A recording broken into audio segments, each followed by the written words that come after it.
আমাদের এটা কোনো ইফতার পার্টি নয়,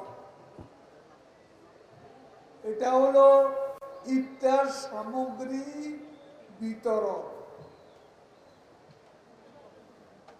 বড় বড় হোটেলে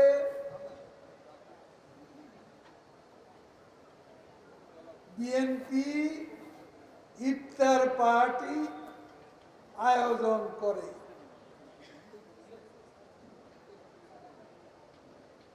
আমরা ইফতার পার্টি করি না।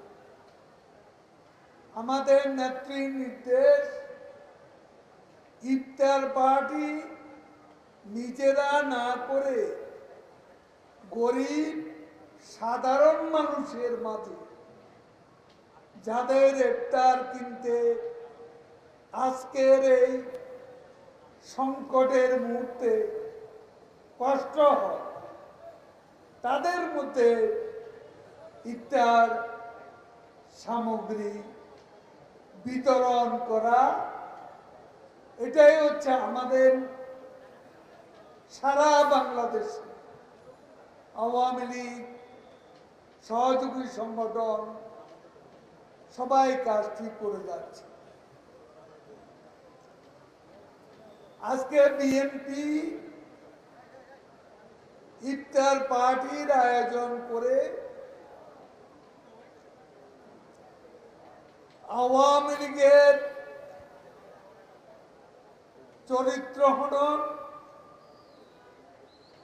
আওয়ামী লীগের বিরুদ্ধে অপপ্রচার, মিথ্যাচার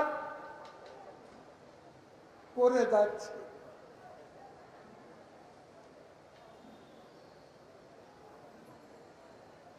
এখন তারা বলে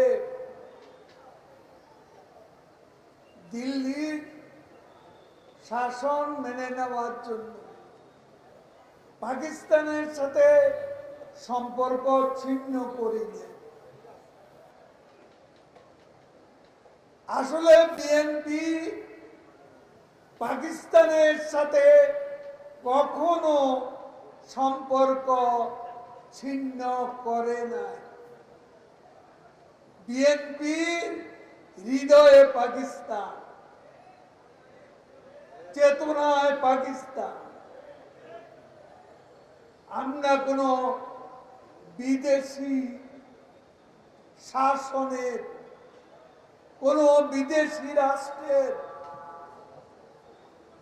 দাসত্ব আমরা করি না। আমাদের হৃদয়ে বাংলাদেশ, আমাদের চেতনায় বাংলাদেশ, এবং সেটাই আমরা মনে প্রাণে ধারণ করি। আজকে বিএনপি চারদিকে অন্ধকার,